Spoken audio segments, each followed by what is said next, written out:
श्रीराम नमस्कार. आज दिनांक 22 फेब्रुवारी 2026. श्रीमद भगवद्गीता व मनुष्य जीवन भाग 59.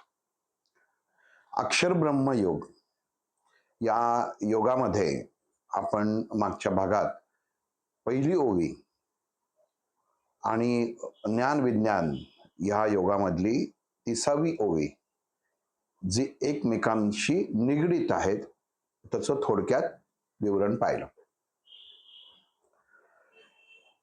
अक्षर ब्रह्म योगामध्ये अर्जुनाने भगवंताला जो पहिल्या 2 ओव्यांमध्ये प्रश्न विचारला की ब्रह्म म्हणजे काय, कर्म म्हणजे काय आणि अध्यात्म म्हणजे काय. एखादी गोष्ट किंवा एखादा शब्द ह्याचं व्यावहारिक स्वरूपामध्ये असलेलं ज्ञान किंवा ओळख स्पष्टीकरण हे वेगळं असतं आणि आध्यात्मिक दृष्ट्या किंवा स्वाध्यायाच्या मार्गाने त्याचं असलेलं ज्ञान हे वेगळं असतं. इथं भगवंत अर्जुनाला ब्रह्म या शब्दाची व्याख्या सांगत होते की उत्पत्ती आपल्याला जसं ब्रह्मा विष्णू महेश ही 3 तत्व माहिती आहेत. ब्रह्मदेवानी नाभीद्वारे जगाची उत्पत्ती झाली. विष्णू हा स्थितीचा स्वामी या भूतलावरती सर्व गोष्टी सांभाळणारा आणि महेश लय तत्व.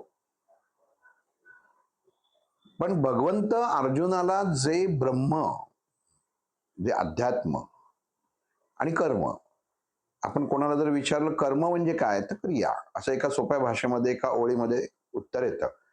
एखादी केलेली क्रिया म्हणजे ते कर्म. पण भगवंत इथं अर्जुनाला बघा कसं आहे की ज्ञान विज्ञान योगापर्यंत भगवंताने अर्जुनाला सांगितलं की अर्जुना तू फक्त कर्म कर. कर्म करणं हा तुझा धर्म आहे, क्षत्रिय आहेस त्यामुळे पहिलं. आणि दुष्टांचा निपात करणं आणि समाजाला आणि तुझ्या प्रजेला न्याय मिळवून देणं हा दुसरा भाग झाला. पण एवढे 7 योग होऊन इथं अक्षर ब्रह्म योगामध्ये असं कुठलं परत कर्म वेगळं भगवंत अर्जुनाला सांगणार आहेत. म्हणजे क्रिया कर हे आतापर्यंत आपण कर्माचा एक स्पष्टीकरण किंवा कर्माचा अर्थ असा गृहीत धरला होता किंवा आहे. पण या योगामध्ये भगवंताला अर्जुन जेव्हा विचारतो ब्रह्म म्हणजे काय, एखादी गोष्ट उत्पन्न होणे याला आपण म्हणतो की ब्रह्म त्याला म्हणतात. नवीन उत्पत्ती ज्याच्यात होते, निर्मिती होते. पण जी गोष्ट असते आणि त्याची जाणीव होणे याला भगवंताने ब्रह्म म्हटलेलं आहे. गोष्ट जसं मागच्या भागात सांगितलेलं होतं की ह्या वातावरणामध्ये सर्व गोष्टींची कंपनं जी आपल्याला ज्ञात आहेत किंवा अजून अज्ञात आहेत. आपण म्हणतो अमुक गोष्टीचं संशोधन झालं, कुठंतरी होतं, कुठंतरी गोष्टी संयोग कशा व्हायच्या याचं गणित होतं. ते फक्त आपल्या नजरेसमोर येणं म्हणजे ब्रह्म आहे. मग आपण मागच्या भागामध्ये अधिभूत पाहिली, अधिभौतिक आणि अधियज्ञ या 3 गोष्टी अर्जुनाने भगवंताला विचारल्या होत्या की आधी म्हणजे आत असणं. मग भौतिक गोष्टी या आहेतच, पण त्याची जाणीव होणे म्हणजे भगवंताने सांगितलंय ब्रह्माची उत्पत्ती होणे. मग देहामध्ये असलेल्या मी ह्या तत्वाची जाणीव जेव्हा मनुष्याला होते, तेव्हा ब्रह्माची उत्पत्ती झालं असं भगवंत अर्जुनाला सांगतात. मग हा मी कोण आहे? जे मी म्हटलं की मी येतो. मग भगवंत इथं अर्जुनाला सांगितलं मी येतो म्हणजे देहाला मी म्हणायचं का? देहाला जर मी म्हटलं तर आपण जेव्हा मनुष्य नीर अवस्थेमध्ये रात्री झोपलेला असतो आणि त्याला स्वप्नामध्ये एक स्वप्न पडतं आणि त्याच्यामध्ये त्याला तोच दिसतो, मीच दिसतो. मग जर देहाला मी म्हटलं तर स्वप्नातला मी कोण? आणि बुद्धीला जर मी म्हटलं, एखादी गोष्ट म्हणतो की आपल्याला ही गोष्ट मलाही पटत नाहीये बरं का, माझ्या बुद्धीलाही पटत नाहीये. दुसरा म्हणतो मला पण पटत नाहीये. म्हणजे ह्या कुठली गोष्ट पटत नाही ह्याचा कधी आपण विचार करत नाही. एखाद्या खेळाला जायला, जेवायला जायला आपण नकार देतो. एखादा म्हणतो नको तिथं जायला, जागा चांगली नाहीये. एखादा म्हणतो नाही मी येत नाहीये. मग हा भगवंत अर्जुनाला सांगतो हा मी जो आहे हे समजणं म्हणजे अध्यात्म आहे.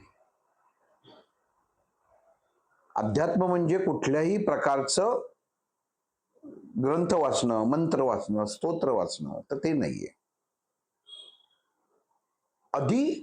अधिक आत्म. आत्म म्हणजे मी आणि अधि म्हणजे संबंधी. म्हणजे मी संबंधी जाणीव होणं, मी संबंधीची माहिती करून घेणं म्हणजे अध्यात्म आहे. हाच अर्थ स्वाध्यायाचा पण केला आहे. स्वतःच स्व अधिक ध्येय म्हणजे मी कोण आहे याचं ज्ञान जेव्हा मनुष्याला होतं, हे ध्येय जेव्हा मनुष्य गाठतो त्याला भगवंत स्वाध्याय म्हणतात. स्वतःचं अध्ययन. इथं गंमत अशी आहे की माझ्यातलं मी शोधाचा कसा? अर्जुनाने भगवंताला प्रश्न विचारला की माझ्यातला मी म्हणजे कृती मीच करतोय, मग हा मी कृष्णा शोधू कसा? मग त्याला एकरूपता भगवंताने सांगितलं त्याच्यासाठी कर्म करणं गरजेचं आहे. मग कर्म म्हणजे काय? तर कुठली क्रिया नाही. एखादी गोष्ट घडणं किंवा करणं याला जसं कर्म म्हणतात तसं भगवंतानी इथं माझ्या मधल्यातल्या मीची झालेली उत्पत्ती ही जेव्हा मनुष्याला समजायला लागते, हा मी आहे. आणि ही मी केव्हा कळतं? जेव्हा तू कळतो. माझ्यातला मी तेव्हा कळतो जेव्हा माझ्यातला तू कळतो. एकनाथ महाराजांनी दत्त अवतार याच्यामध्ये आरतीत दिलेलं आहे, मी आणि तू म्हणजे मीच याची वळवण करायची, दुसऱ्याची नाही करायची. म्हणजे माझ्या अंतरात्म्यामध्ये अशी काही स्थिती आहे, अशी ब्रह्मस्थिती आहे ज्याला मनुष्य मी म्हणतो, आणि ही स्थिती त्याला समजणं आणि ती व्यक्त होणं याला भगवंत कर्म म्हटतात. कर्मक्रिया याला म्हणतात. मी केलंय, मी येतो.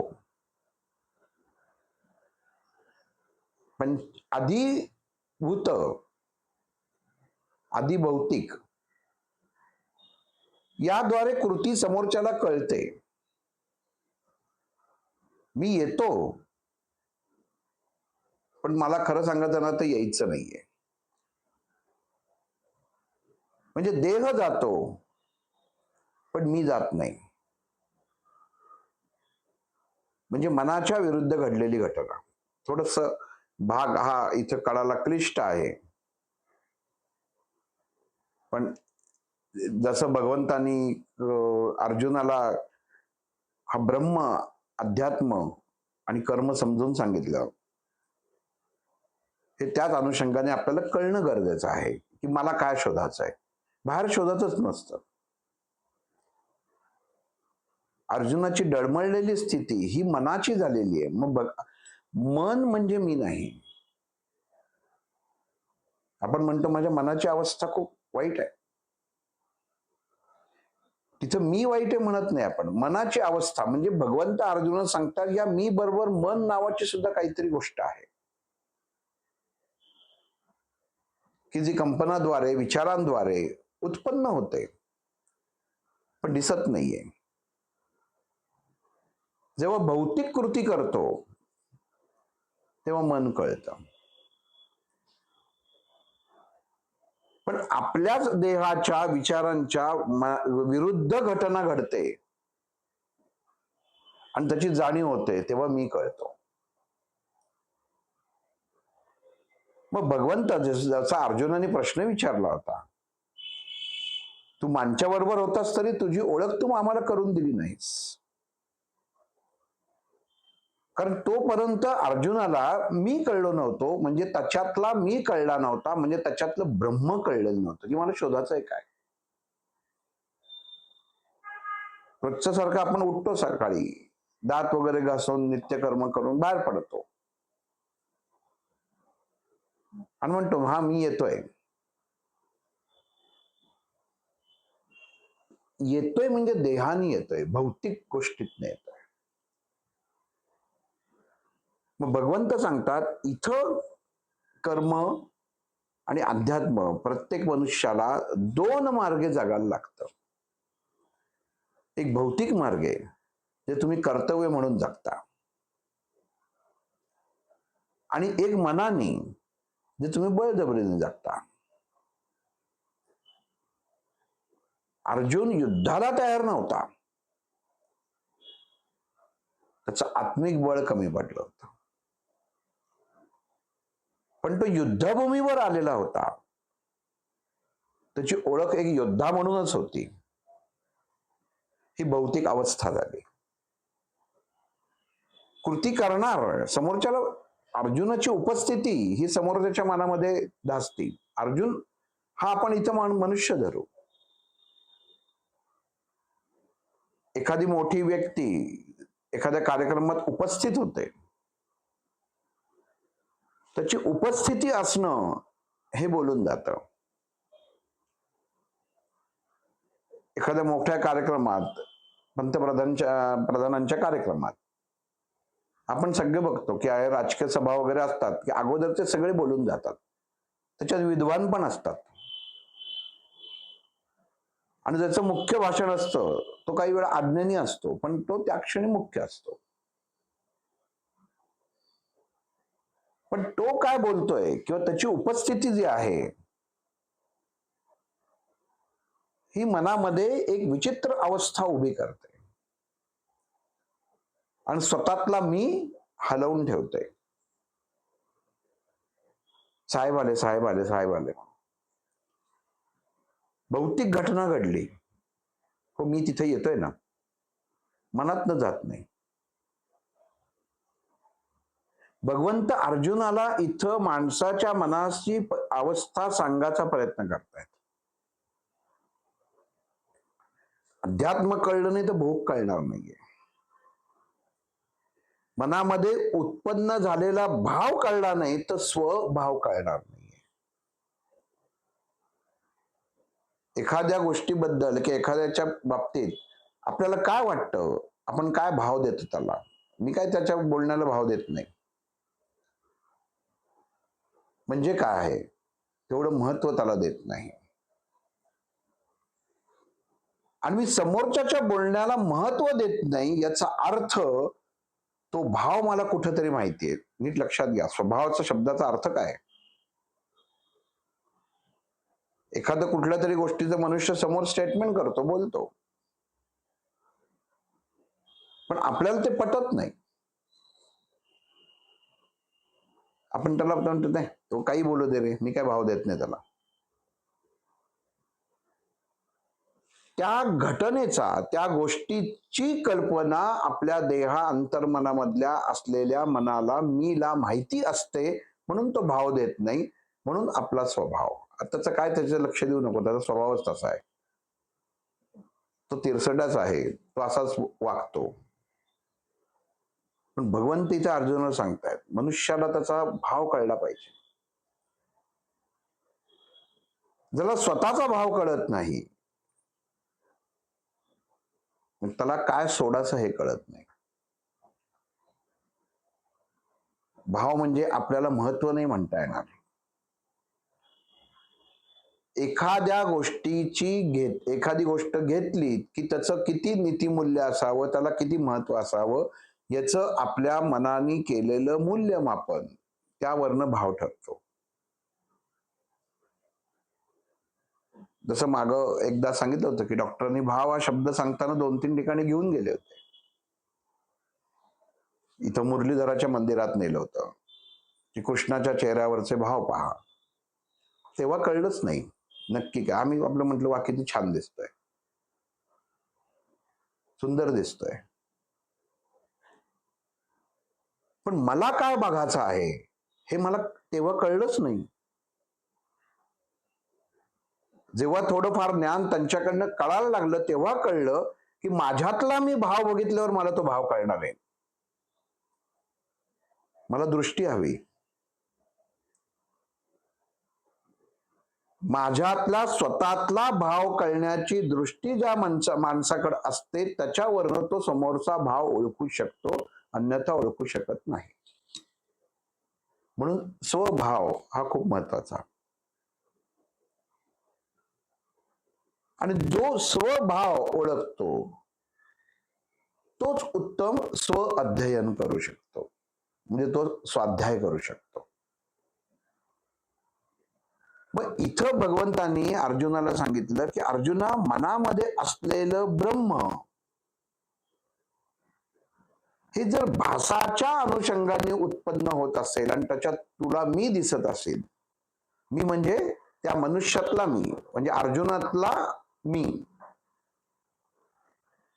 तर तो आभास आहे.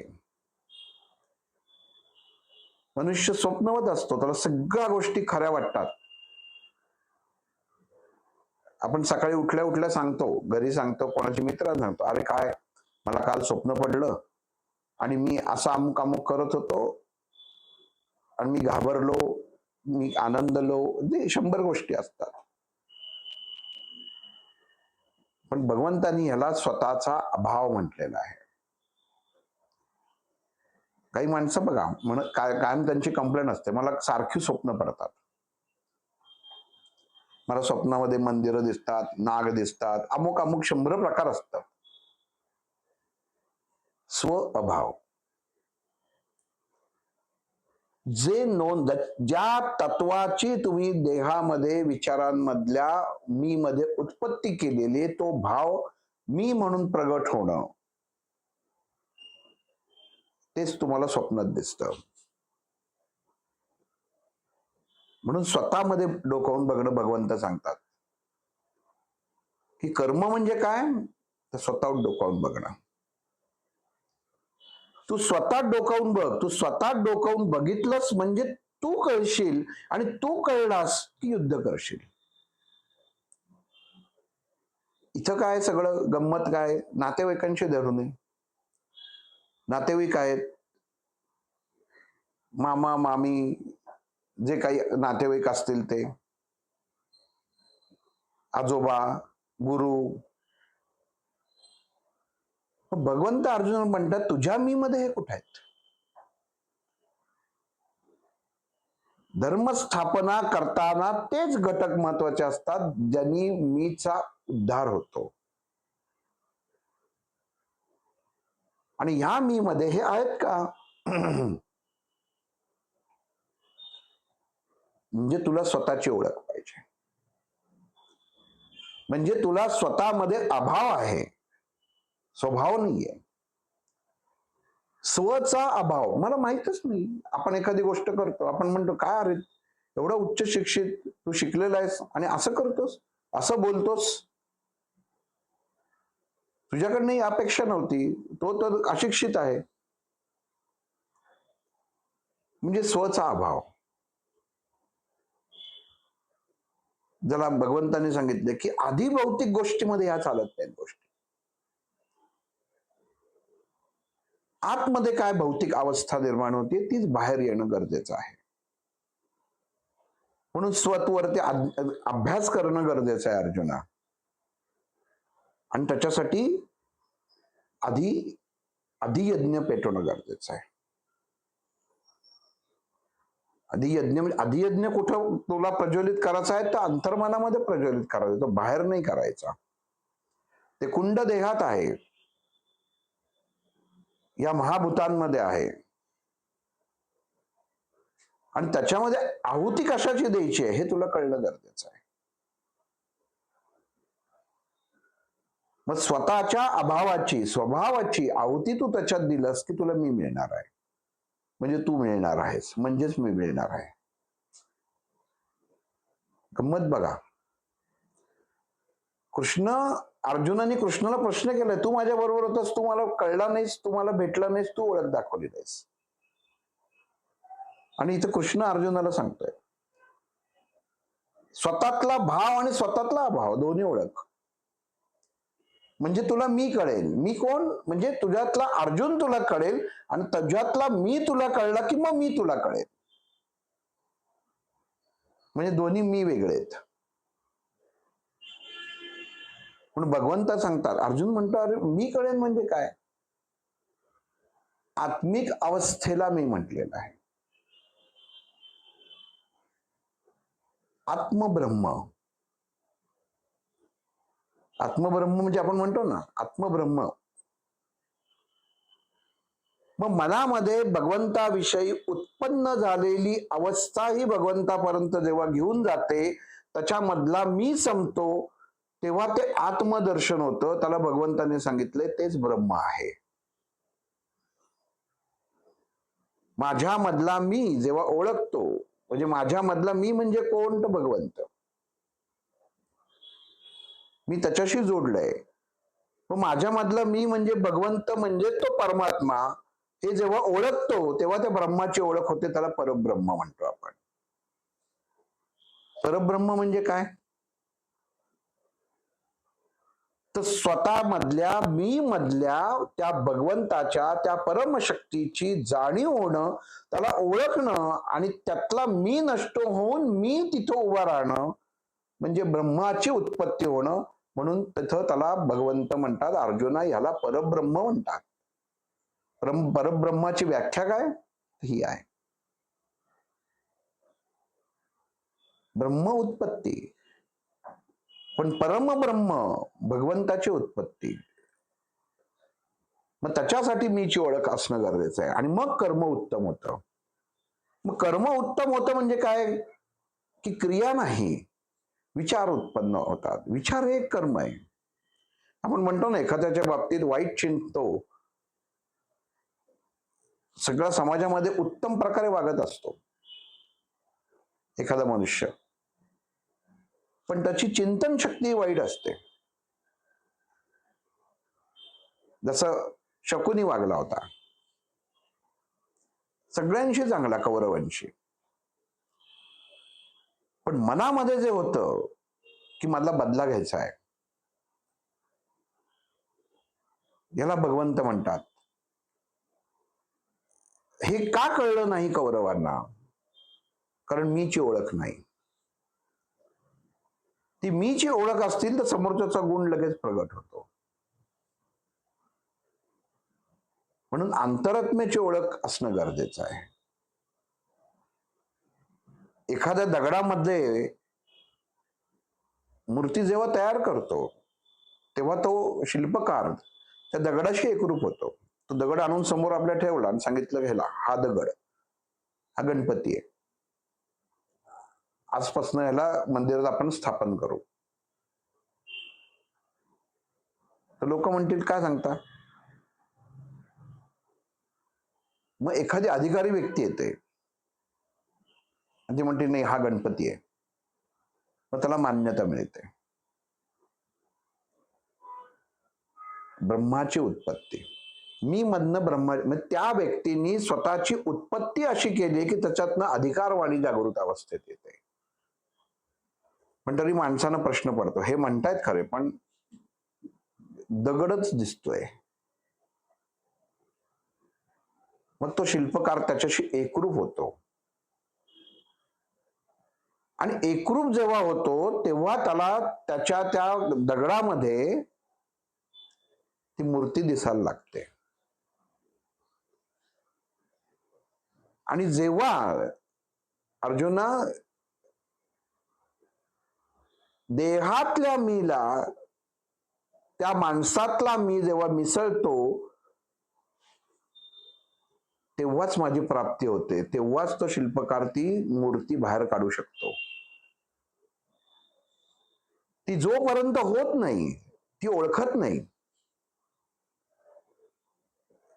मूर्तिकार हा बाहेरनं मूर्ती करत असतो, चुकलं तर त्याला दुरुस्ती करता येते. बाह्य अवस्थेतनं मी पाहतो, दुरुस्ती करता येते. हा गणपती का, बरोबर, दगडाला गणपती म्हटलं, बाह्य अवस्थेतनं मी, बाह्य अवस्थेतल्या मी मधनं भगवंताचं दर्शन. म्हणून त्याला मूर्तिकार म्हणतात. जोडून जोडून करतो,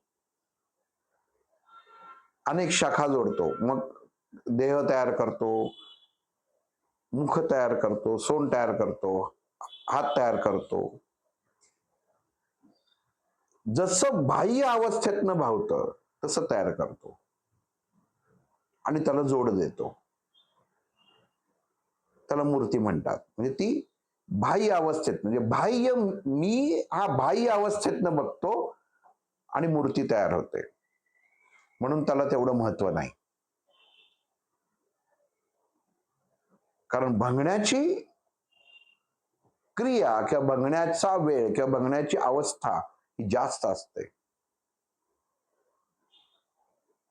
अजंठा वेरूळ मध्ये आपण जातो, लेण्यांमध्ये जातो, तिथं बघा, तिथेही देवदेवतांचे शिल्प असतात, भंगलेल्या अवस्थेत असतात. गणपती काही ठिकाणी बघितले सोंडच नाही, काही ठिकाणी नंदीच नाही, काही ठिकाणी म्हणजे भग्न अवस्थेत असतात शिल्प, पण विसर्जन करत नाहीत. आपण कधी मनामध्ये हा प्रश्न करतो की इथलं का विसर्जन करत नाहीत, म्हणजे इथला गणपती तर सोंडच नाहीये. पण घरी मूर्तिकाराने तयार केलेला गणपती जर थोडासा भंग पावला, बोट जरी काढलं तर लगेच विसर्जन करतो. का? मीच्या बाह्य अंगातनं पाहिलेलं असतं, त्याला ते भंग दिसतो, भंगलेलं दिसतं. पण जे भंगलेलं आहे, जे शिल्प आहे, त्याच्यात तो भगवंत त्याला अखंड दिसतो. तिथं सोंड असायची गरज नाहीये. आपण तिथं गेलं की बघतो, अरे इथं सोंड, पण ती आपल्याला सोंड दिसते, नसलेली सोंड. म्हणून शिल्प कधी विसर्जन करतात का? नाही करत. नाही तर कित्येक शिल्प अशी आहेत, जुनी पडलेली मंदिर असतात बघा, आपण म्हणतो भग्न अवस्थेत असतात. एवढ्या वर्षाचं भग्न अवस्थेतलं मंदिर तिथं आहे, आपण ते पाहायला जातो. पण एखादी मूर्ती असेल तर ती पाहायला जात नाही. कधी विचार करतो, मूर्ती भंग पाहिली तर आपण पाहायला जात नाही, पण भग्न अवशेषातलं मंदिर पाहायला 1200-1300 किलोमीटर आपण प्रवास करून जातो. इथं आहेत ना, इथं खूप सुंदर मंदिरं आहेत, आता भग्न अवस्थेत आहेत, पण बघण्यासारखं आहे. काय बघण्यासारखं आहे? मी इथं तुम्हाला प्रसन्नता वाटत नाही, तिथं प्रसन्नता वाटते. कारण तिथनं तुम्हाला तुमच्या मी मधला भगवंत तुम्हाला तिथं जोडला जातो, जो तुम्हाला दिसतो. म्हणून इथं भगवंत अर्जुनाला सांगतात, परब्रह्माची उत्पत्ती करायची असेल, परब्रह्माची उत्पत्ती आपण करायची. परब्रह्म आहे, पण त्याची उत्पत्ती करणं गरजेचं आहे. म्हणजे ते कायम स्वरूपात राहते. त्याला संस्कार म्हणतात. माझ्यात काय संस्कार झालेत, देहामध्ये काय संस्कार आहेत, त्याच्याशिवाय तो तिन्ही अवस्थेतला दत्त दिसणार नाहीये. म्हणजे हे बाहेरचं सांगतोय, हे भगवद्गीतेतलं नाहीये, पण आरतीमध्ये ना, मी तू पानाची झाली बोळवण, एका जनार्दनी श्री दत्त ध्यान. जोपर्यंत ह्या मीपणाची तुम्ही नष्ट करत नाहीत स्वतःतला, तोपर्यंत तुम्ही कर्म करू शकत नाही. मग भौतिक कर्म तुम्हाला करणं प्राप्त आहे. मग भगवंत इथं अर्जुनाला सांगतात, मला प्राप्त करायचं असेल तर तुझ्यातला मी बाजूला काढ, म्हणजे तुझ्यातला ब्रह्म तू उत्पन्न कर. एखादी गोष्ट जेव्हा हे युद्ध चालू झालं, आणि जेव्हा सर्व सैन्य उभं राहिलं, आणि जेव्हा अर्जुनाने कृष्णाला सांगितलं की या सगळ्या मधोभागी जाऊन हा रथ उभा कर, तेव्हा भौतिक अवस्थेतनं सर्व नजर टाकली गेली होती. आणि मग सगळे हे योग पूर्ण झाले, जेव्हा हातातनं खांद्यावरनं गांडीव गळून पडलं, तेव्हा आत्मिक बल हे 8व्या अध्यायात आलं. बल होतच, पण माहीतच नव्हतं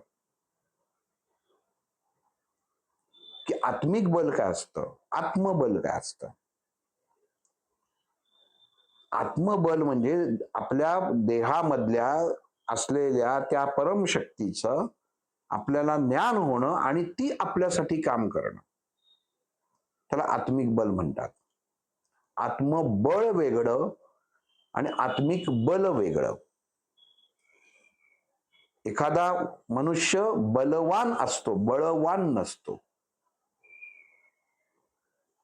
भगवंतांनी इथं अर्जुनाला सांगितलेलं आहे, तुझ्यातला मी जर पाहिला असतास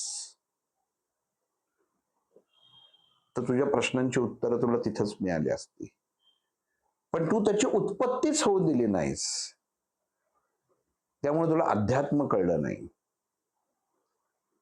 आणि ज्याला अध्यात्म कळत नाही, म्हणजे आत्मिक भावना कळत नाही, तो जग पाहू शकत नाही. डोळ्यांनी पाहतोय, समोर स्विच दिसतायत, खिडकी दिसतेय, हे भौतिक आहे. पण मला पाहण्यासाठी ही भौतिकता लागत नाही, त्याला आधी भौतिकता लागते. मला आतून बघ, बाह्य अवस्थेत केलं तर मी तुझ्या समोर उभा आहे. मग भगवंताला आतून बघणं म्हणजे काय झालं? अर्जुन म्हणतो आतून बघणं म्हणजे काय? आधी भौतिकता म्हणजे काय? आधी यज्ञ म्हणजे काय? समोर आहे, नारळाचं झाड आहे, समोर आहे, नारळ लागलेले दिसत आहे, पण त्यातले गुण जर तुम्हाला पाहिजे असतील किंवा गुण जर तुम्हाला ज्ञात असतील तर तुम्हाला ते ग्रहण करायला सुद्धा आनंद वाटतो. एखाद्या झाडाचे जर तुम्हाला फळाचे गुण माहिती असतात, याचा अर्थ त्या गोष्टीचं तुम्हाला असलेलं ज्ञान हे तुम्हाला जर असेल. डायबिटीस शुगर असलेल्या माणसानं जर आंबा खायला दिला तर तो पहिला मनामध्ये विचार करत नाही आंबा किती उत्तम आहे, पहिला विचार करतो ह्यानी माझी साखर किती वाढेल. अर्थ असा झाला की भौतिकतेतनं आत्मिक परीक्षण करतो मनुष्य. माझा असा आहे, हा मी आहे. भगवंत अर्जुनाला सांगतायत मनुष्याच्या विचारांमधला हा मी काढणं गरजेचं आहे. ज्या मनुष्याला मीपणा असतो बघा, तो सुद्धा त्याला मी पण म्हटलेला आहे. म्हणजे स्वीकारणं. मी आजपासनं गोड खाणार नाही असा पण करतो. म्हणजे पण म्हणजे स्वीकारणं. आणि भगवंत अर्जुन सांगतायत मनुष्यातला मीपणा जोवर संपत नाही तोपर्यंत आत्मदर्शन नाही. म्हणजे एक भगवंत प्राप्तीसाठी किती गोष्टी एकाच ठिकाणी फिरतायत. आपण घरामध्ये जातो, शेगावला जातो, अक्कलकोटला जातो, महाराजांचं दर्शन घेतो, मूर्तीचं दर्शन घेतो, नमस्कार करतो, डोळ्यातनं भाव उत्पन्न होतात, अश्रू गळायला लागतात. एखाद्याला वाटतं, एखादा म्हणतो किती वाईट वाटतं ह्या माणसाला, किती जोडला गेलाय नाही का, किती भाव याचा सच्चा भाव आहे. त्या माणसाला आतनं माहिती असतं आपण काय करतलेलं आहे ते, आपल्यातनं काय गुन्हे घडलेत, मी काय आहे हे त्या माणसाला माहिती असतं. आणि मी केलेल्या चुकींची जेव्हा त्या समोर असलेल्या मूर्तीमधल्या मीशी एकरूपता होते आणि तेव्हा कळतं की माझं कुठं चुकलंय, त्यामुळे त्या डोळ्यातनं पाणी येत असतं. तेव्हा त्याला कळतं मी काय आहे. बघा, कितीतरी जणांना ह्या गोष्टी असतात. हे सगळ्याच चुकीच्या गोष्टींनी डोळ्यातनं पाणी येतं असं म्हणत नाहीये. पण भगवंत समजणं म्हणजे सुद्धा डोळ्यातनं पाणी येणं म्हणजे ओळखलं, ओळख झाली. आणि भगवंत अर्जुनाला तेच सांगतायत, तू तुझ्यातलाच मी ओळखला नाहीयेस. हे युद्ध प्रसंगी या कुरुक्षेत्रावर भगवंत अर्जुनाला ओळख तेवढीच करून देत आहेत. अर्जुन काय आहे हे तू, म्हणजे तुझ्यातला अर्जुन मी हा तू ओळखच नाहीयेस, म्हणून तुझी मनाची अवस्था आहे. मग तशीच मनुष्याच्या सर्वसामान्य जीवनामध्ये अवस्था असते. त्याला मी काही कळत नाही, मला भीती वाटते, मी घाबरतो, मी आनंदी आहे. मग भगवंतांनी सांगतात की हे सगळे जे उत्पन्न झालेले जे विचार आहेत हे सगळं ब्रह्म विचार आहेत. ह्याचा मनुष्य कधी विचार करतो का? मी आनंदी आहे म्हणजे कोण आनंदी आहे? देह?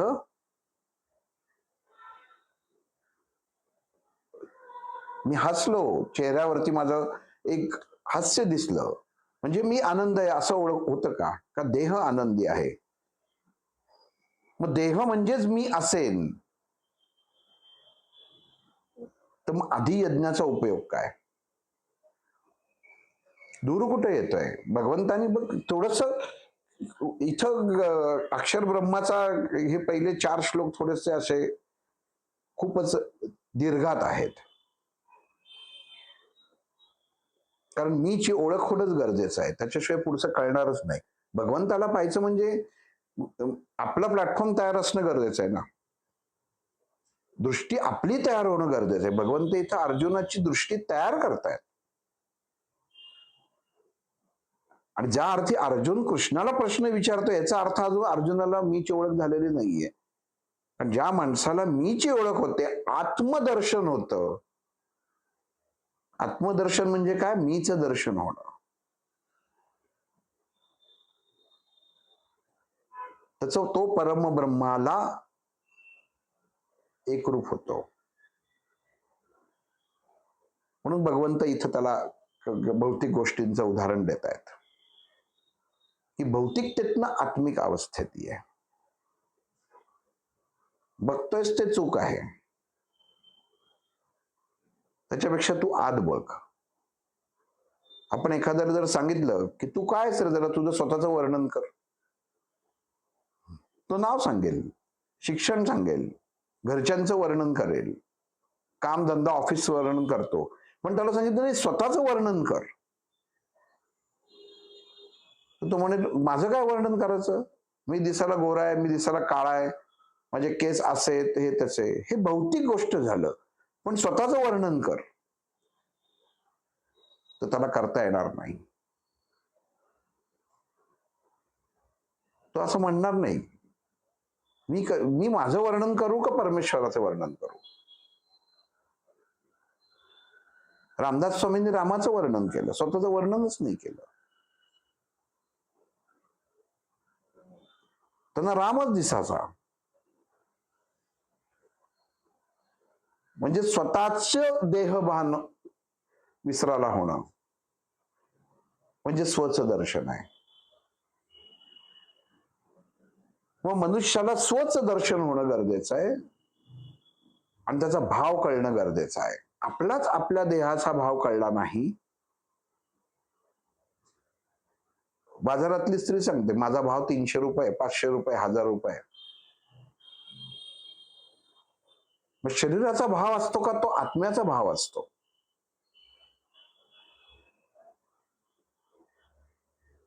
आत्मिक अवस्था, आत्मिक गोष्टीच्या विरुद्ध केलेली घटना ही शारीरिक अवस्थेतनं समाजाला मोकळी करून देणं हा भौतिक गोष्टीचा भाव असतो. तो गेलेला ग्राहक विचार करत नाही हिच्या मनाला काय वाटेल, ही मनापासून आपले होतीये का. त्याला त्याचा दृष्टिकोन फक्त तिचा भोग घेणं असतं. म्हणून तिला आपण म्हणतो, हे आम्ही जेव्हा भाव या शब्दाचा समजावून सांगितलं तेव्हा ही गोष्ट पण समजून सांगितली.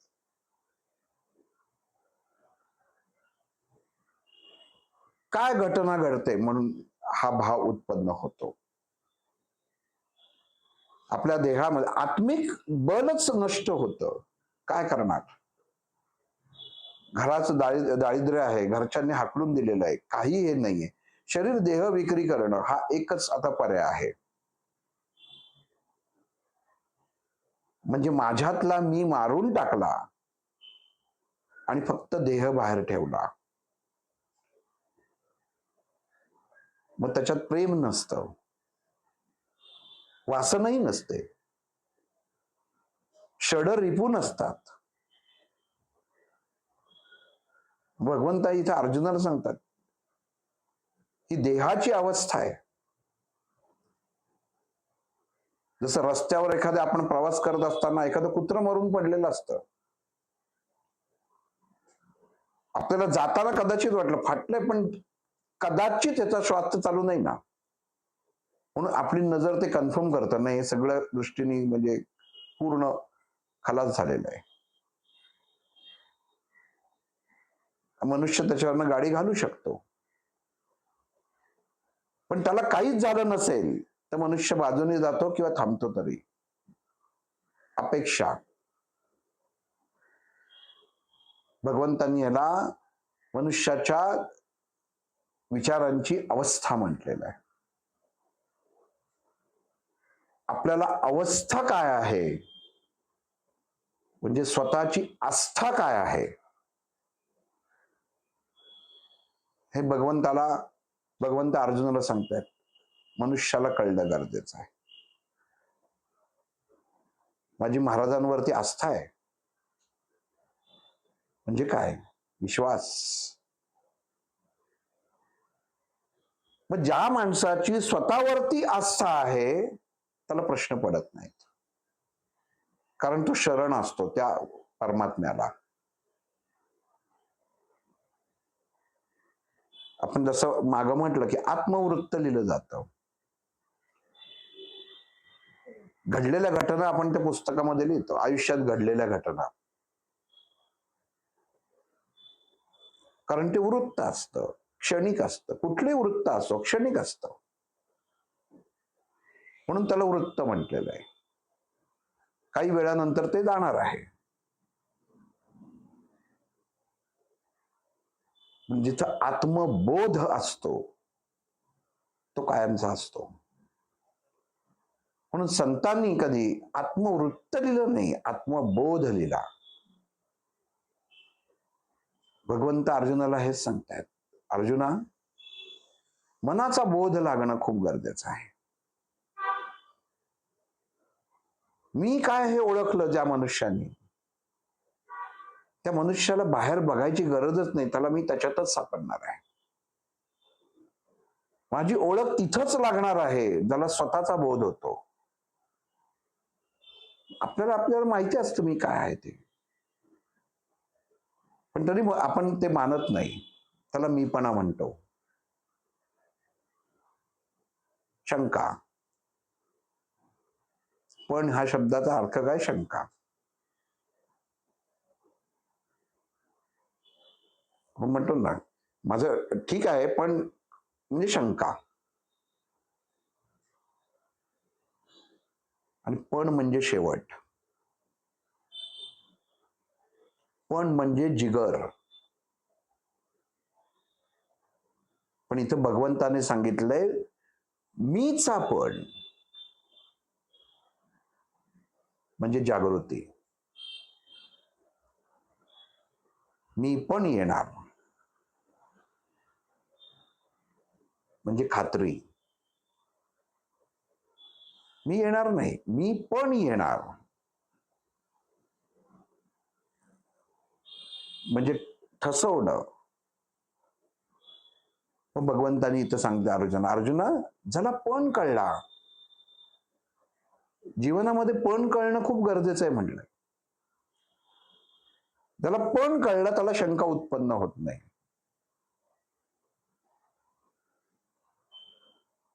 बायकोला पणास लावलं, मीपणा. लक्षात घ्या, शब्द इतके फिरतात इथं. आता काय लावतोस पणाला?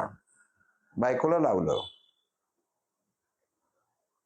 राज्य पणाला लावलं, गेलं. भौतिक अवस्था, वाईट वाटलं नाही, कारण भगवंत त्याच्यात नाहीच आहे. पण बायको पणाला लावली, ज्याच्यामध्ये मी होतो, ज्याच्यामध्ये मी आहे, ते पणाला लागलं. ते तुम्ही पणाला लावलात की ज्याच्यात मी आहे, माझं स्थान आहे, ते पणाला लावलं. पण ते पणाला लावल्यावर आता मी असा पण केला की ह्याला सोडणार नाही, ह्याला मारल्याशिवाय राहणार नाही. म्हणून भगवंत अर्जुनाला सांगतात, मनुष्याच्या जीवनामधला पण हा खूप वाईट घटना आहे. जो मनुष्य ह्या पणाला चिटकून राहतो त्याला आत्मदर्शन होत नाही, त्याला आत्मबोध होत नाही. आणि ज्याला आत्मबोध नाही तो कुठल्याही गोष्टीचा आकार स्वीकारू शकत नाही. त्याला भगवंत म्हणतात त्या माणसाला आत्मसाक्षात्कार होत नाही. साक्षात आकार, आत्मसाक्षात आकार म्हणजे आत्म्यामध्ये, माझ्या देहामध्ये स्थित असलेल्या त्या परमात्म्याचं चित्र माझ्या डोळ्यासमोर जेव्हा उभं राहतं तेव्हा त्याला आपण म्हणतो मला आज आत्मसाक्षात्कार झाला. आपण म्हणतो हो, काय झालं? महाराज दिसले. कसे दिसले? अमुक अमुक अवस्थेमध्ये तो वर्णन करतो. वास्तविकतेत जे तो वर्णन करतो हे त्या भौतिक अवस्थेत तो सांगत असतो, पण त्याला आत्मसाक्षात्कार म्हणजे ती शक्ती त्याच्या देहाला, त्याच्यातल्या मीला शिवलेली असते. भगवंत अर्जुनाला इथंच सांगतात, कसं आहे बघ ना अर्जुना, जे शिवतं ना तेच उसवतं.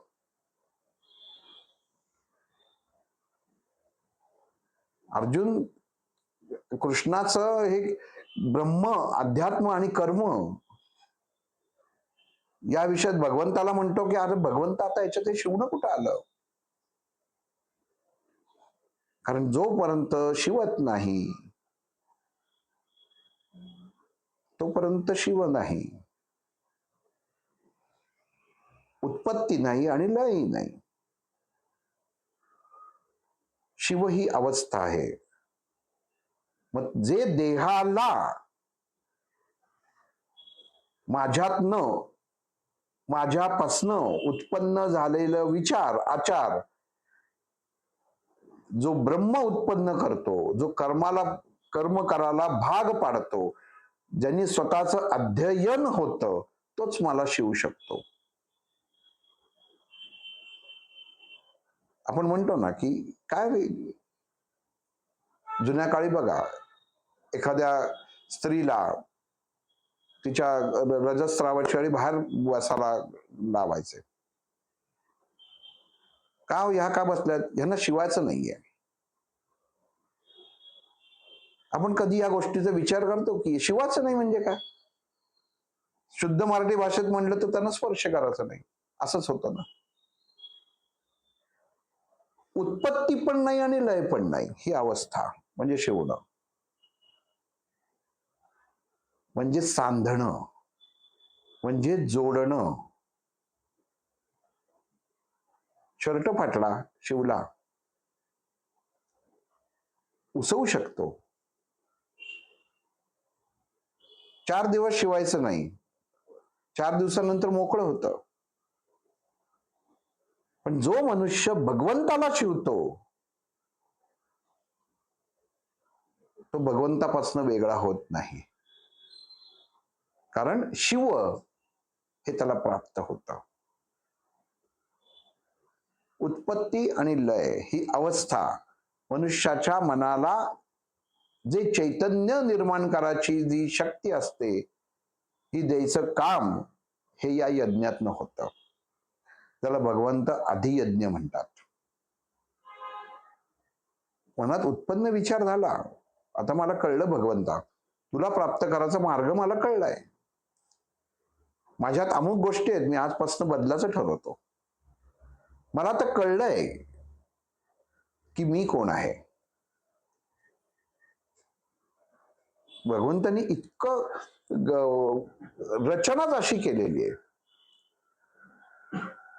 की मी कोण हे कळणं म्हणजे काय, माझ्यातला परमात्मा कळणं म्हणजे मी कळणं आहे. आणि माझ्यातल्या परमात्म्याचं दर्शन ते मनाला न शिवणं म्हणजे सुद्धा मी कळणं आहे.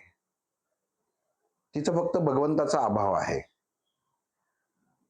म्हणून त्याला उसण म्हणतात. एक शब्दच इतके हे केलेले आहेत. आणि मग ही उसण जी आहे ती जेव्हा अनंतात जाते तेव्हा त्याला उसंत म्हणतात. जे शिवलेलं आहे, एकदा शिवलं, भगवंताचा साक्षात्कार झाला, पण ते मी सांभाळू शकलो नाही, आणि पण ते मोकळं झालं, उसवलं, फाटलं, असं म्हणतो का आपण? माझा शर्ट फाटला नाही म्हणत, उसवला म्हणतो. शिवण असते तिथंच उसवलं जातं. मग भगवंताची जिथं जोड असते तिथं शिव आहे आणि ती वेगळी होते, ती उसण आहे, उसवलं म्हणतो आपण त्याला.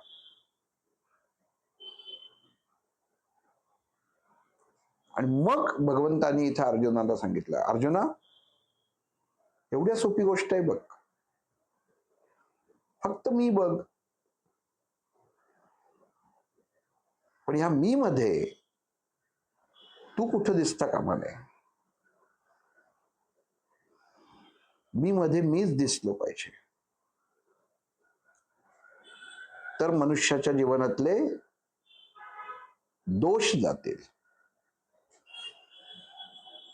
माझ्या मधला भगवंत मला जर दिसला तर मी समोरच्याचे दोष पाहूच शकणार नाही, कारण माझी दृष्टीच बदलणार आहे. आणि मग जेव्हा दृष्टी बदलेल तेव्हा समोर फक्त मीच दिसेन, बाकी काहीच दिसणार नाहीये. एकरूपता, शिवणं, मग तिथं भगवंत त्याला म्हणतात. आपण कधी विचार करतो का की मंदिरांमध्ये जातो, आपण नुसतं नंदी म्हणतो, बाहेर आहे. शिवाचं वाहन बाहेर आहे आणि पिंडी आत आहे.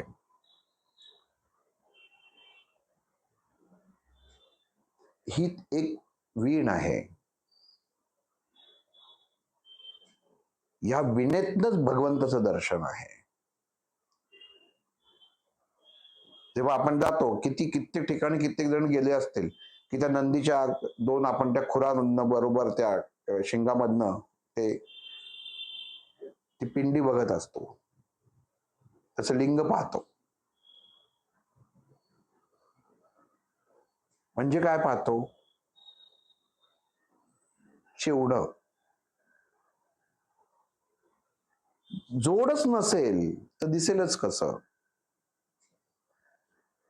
समजणंच खूप गरजेचं आहे. ज्या शिंगातनं ती भगवंताची पिंडीचे दर्शन, लिंगाचं दर्शन होतं, अंतर किती आहे पण जोडलं गेलेलं आहे. वास्तविक त्या नंदीचे डोळे हे त्या लिंगाच्या पाशी असतात. परत कधी गेलात तर बघा, शिंगातनं दिसतं ते लिंगाचं टोक दिसतं.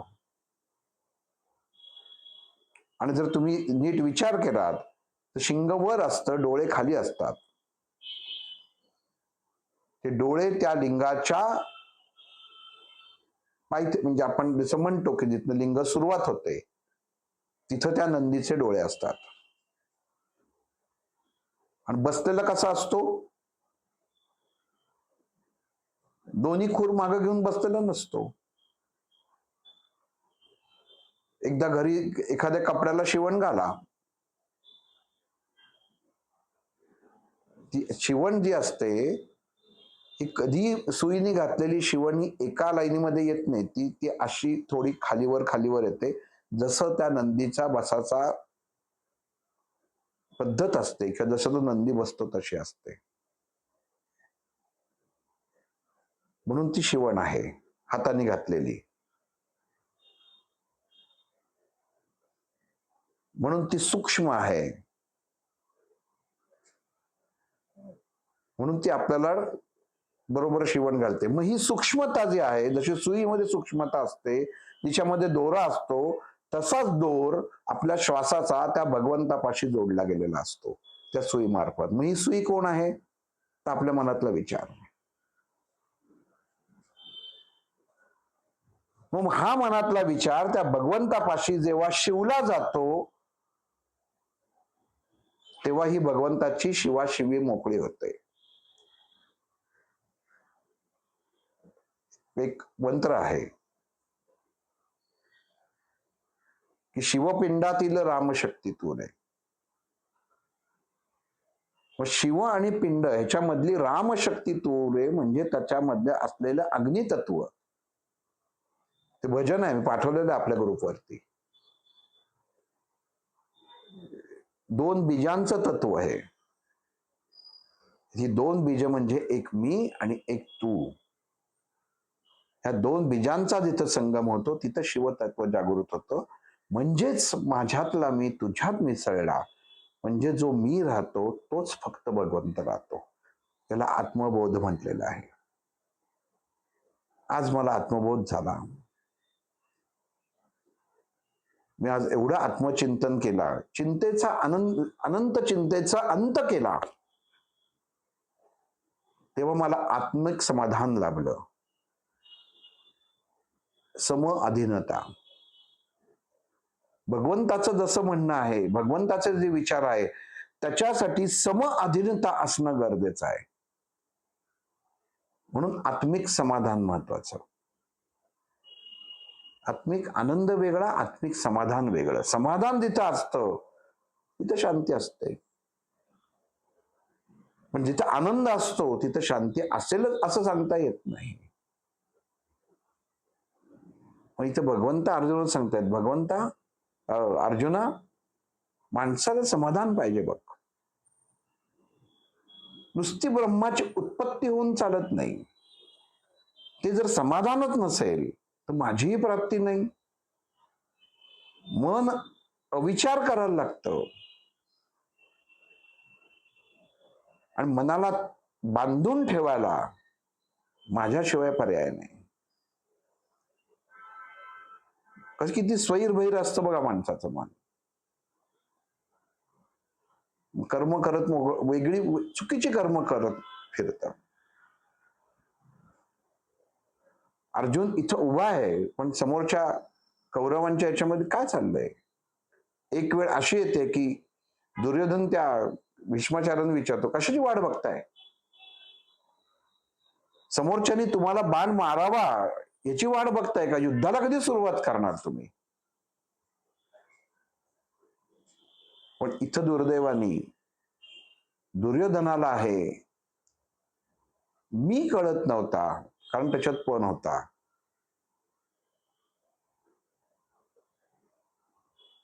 पण भीष्माचार्यांना तो मी कळत होता, म्हणून वैचारिकतेने एकरूप झालेले होते.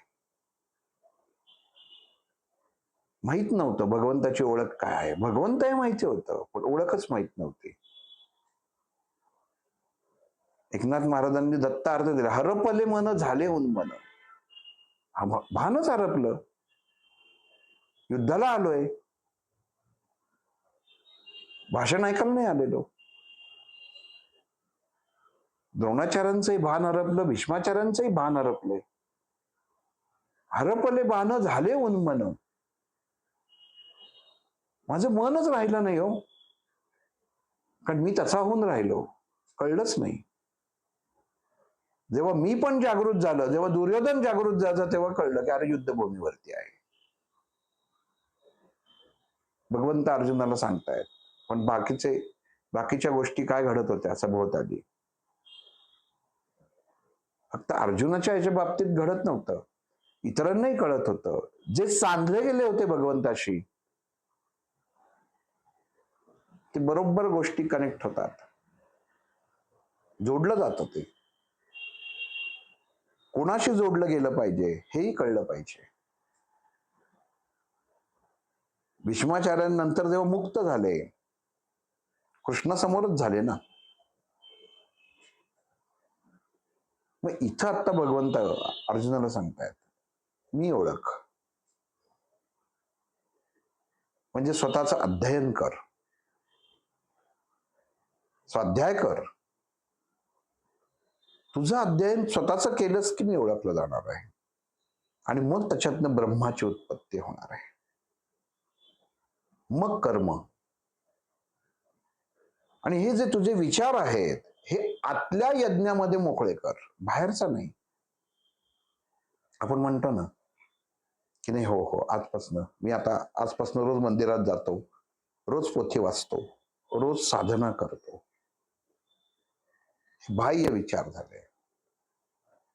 भगवंत अर्जुनाला सांगतायत, आधी यज्ञ कर. आतलं जे आहे ते आतमध्ये जागृत असलेल्या यज्ञामध्ये स्वहा, तिथं मोकळं कर.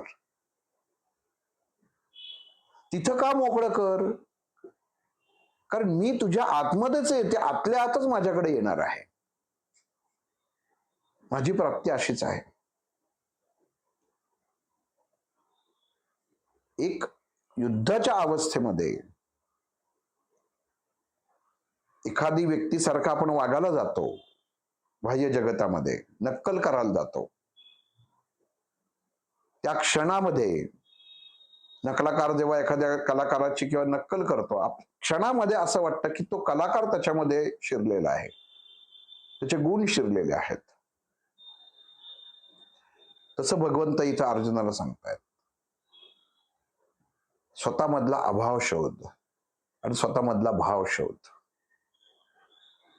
जो मनुष्य स्वतःमधला भाव आणि अभाव ओळखायला योग्य असतो, स्वतःमधला भाव ओळखतो, कारण ह्याला ज्ञान लागत नाही, हे कोणी शिकवायला लागत नाही, हा स्वगुण आहे. समोरचा किती म्हणला चांगला आहे किंवा वाईट आहे, तरी माणसाला माहिती असतं की मी काय आहे. आपण काय माहित नाही म्हणत, तो मी काय आहे मला माहिती आहे. हा मी म्हणजे आपल्या आत्ममधले बसलेले उत्पन्न होणारे ते विचाराचं स्थान आहे. ज्याला ब्रह्मस्थान म्हटलेलं आहे, उत्पत्तीचं स्थान म्हटलेलं आहे, आत्मब्रह्म म्हटलेलं आहे. मग हे आत्मब्रह्म हे प्रत्येक मनुष्याला प्राप्त होणं गरजेचं आहे. माझ्यातला जर मी सोडला तर मीच राहतोय, तेव्हाच माझं दर्शन होईल, ही अवस्था अर्जुना तुझी आता आहे का? प्रत्येक माणसाला काही वेळ लागत नाही. मागच्या भागात सांगितलं, मृत्यूच्या वेळी मनुष्याला जेव्हा जे समोर तो चित्रपट दिसतो, त्याच्या जीवनाचा चित्रपट दिसत असतो. मी काय जीवनामध्ये चुका केल्या आहेत. कारण बघा, लहानपणापासून भगवंतांनी किती दिलेलं आहे. पहिली मॉन्टेसरीत सोडलेलं रुपया मरेपर्यंत लक्षात राहतो, पण 2 महिन्यापूर्वी केलेलं दान लक्षात राहत नाही, कारण ते रित केलंय. पण जे घेतलंय हे मनुष्य विसरत नाही, हे तेव्हा त्याला लक्षात येतं. पण तिथेही भगवंताने सांगितलंय की तू माझ्यात येऊ शकतोस, मला प्राप्त करू शकतोस, स्वीकार कर, त्या कर्माचा स्वीकार कर. मनुष्य मरताना सुद्धा ते कर्माचा स्वीकार करत नाही, कारण देह आणि आत्म या 2 वेगवेगळ्या गोष्टी आहेत. जरी एकत्र असला, आपण देह बघत असतो, मग आपण म्हणतो की काय यांचं विल पॉवर आहे, आत्मिक बल काय आहे, शरीर सत्यानाश होत चाललाय, पण आत्मबल काय आहे? मग आत्मबल म्हणजे काय? तर तेवढं त्या भगवंताशी एकरूपता होणं. देह तर क्षणोक्षणी रोज बदलत असतो, रोज मृत्यू पावत असतो, पण आत्मिक अवस्था ही क्षणोक्षणी दिवसेंदिवस ऊर्जित होत असते. म्हणून भगवंत अर्जुनाला इथं सांगतात, मला प्राप्त करायचं असेल तर पहिलं मी सोड. मग मी सोडल्यानंतर तुझ्यात मी समाविष्ट होईल. अख्ख्या भगवद्गीतेमध्ये भगवंतानी एकच अर्जुनाला प्रत्येक भागात सांगितलंय की तू मला येऊन मिळ, मला समाविष्ट हो, माझ्यात समाविष्ट हो, म्हणजे माझ्या मीत मी मिळव. आपण म्हणतो तुझ्या मी मध्ये माझा मी पण आहे. म्हणजे काय मिळव? तर विचार एकत्र होतात, पण जर चुकीचे असतील तर दोघंही चुकीचे ठरतात. मग भगवंत इथं अर्जुनाला सांगतोय, असं करूच नकोस, तू त्याच्यापेक्षा मी मोकळा कर, म्हणजे मी तिथं येईन, आणि मी तिथं आलो की मी तुझा मी सांभाळेन.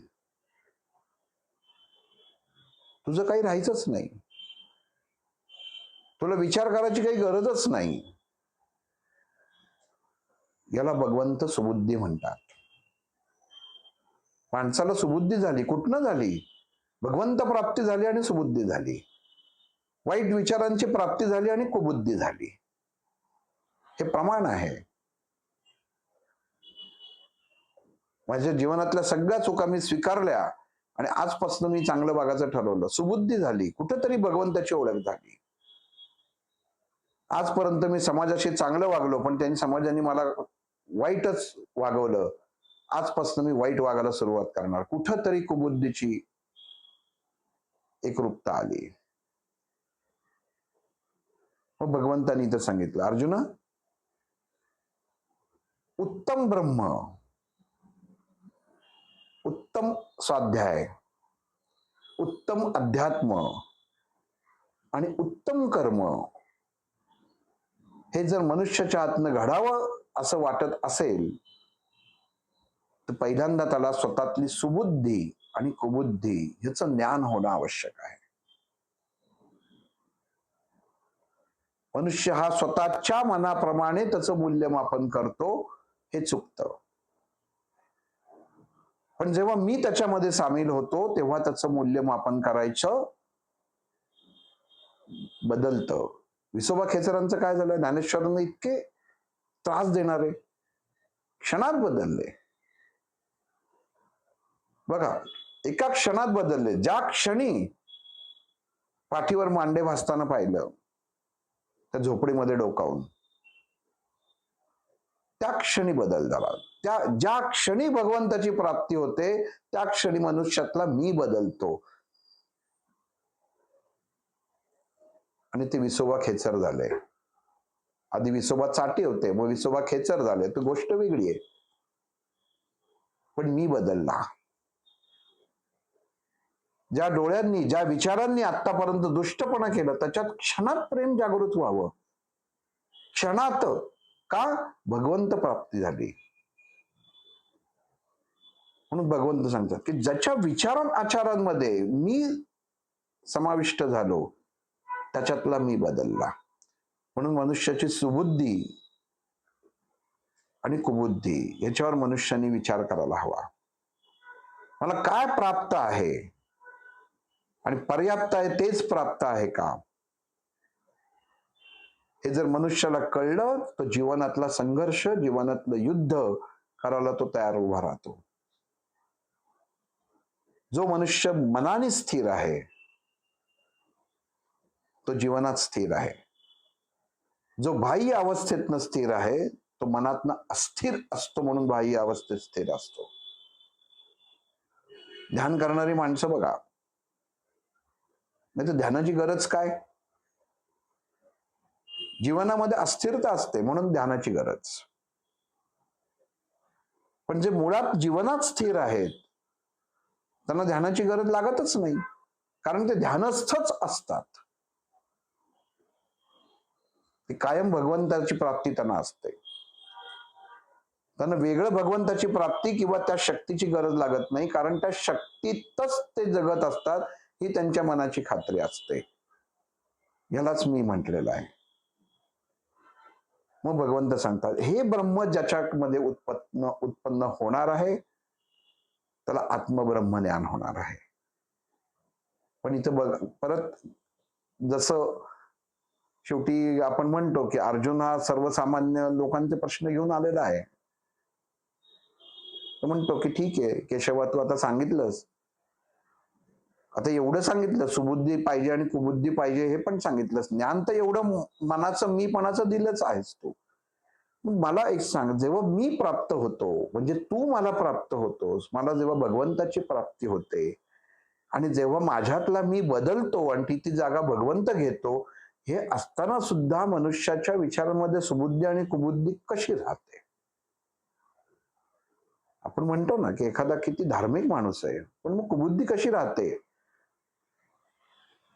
आणि जर लढायचं असेल तर मनामध्ये प्रतिशोध हा उत्पन्न असणं किंवा तो निर्माण होणं हे सुद्धा गरजेचं आहे. कारण अर्जुनाच्या मध्ये फक्त प्रेमभाव उत्पन्न झालं तर हा लढणार कसा? उद्या जर तो म्हणला की नाही, जे करतोय तो हा भगवंतच करतोय, हा भगवंताचीच निर्णय आहे, म्हणून भगवंताने त्याला सांगितलं सुबुद्धी आणि कुबुद्धी याचा पण विचार करणं गरजेचं आहे. माझी प्राप्ती जरी केली तरी बुद्धी नावाचा प्रकार हा दिलेलाच आहे. मग सुबुद्धी आणि कुबुद्धी ही आपल्या ब्रह्म स्वाध्याय आणि कर्म करताना कशी काम करते हे आपण पुढच्या अध्यायात पाहू. श्रीराम.